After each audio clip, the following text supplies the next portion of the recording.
Why don't you resign? Ruto is raising taxes, but there is no way he is going to use the taxes to improve the lives of Kenyans. Ruto is collecting taxes so that so that money can disappear through corruption. And that is a fact, and it is a fact which will not disappear. So, wanjo turwa.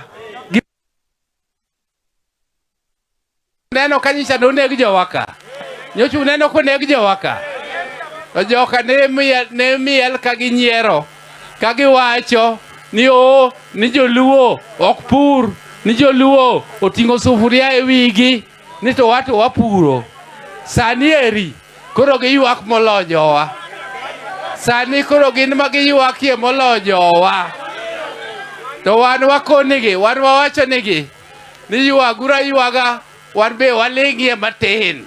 Waling'ie matin wane ni Ruto uno. Gin sani magiyanyo Ruto ni mwizi. Era Ruto ero mach koro moko mnakari. Macho moke sianda nito mnakari. Macho moke sianda Ruto to mnakanye. Kargi. Majino koro liel to wan to koro wakude. Macho med mnaliel sianda Ruto. To wan gimwang'eyo. To ni wach mar cost of living no. To wato waweya ni mondo joka be mondo winja lietne. To weya ni kian wach moro makalonzo loso kucha. Mano to weya odhi nyime. Mano to waonge wach. To wang'eyo ni cost of living to gima Ruto bro. Koro miyo manero. Mano be gima bro gole office. Ok mane gima bro gole. Mane gima bro konyre mondo gol Ruto office.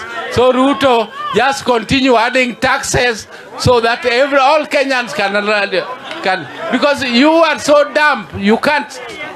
Ruto Jamiriambo. Ero kama.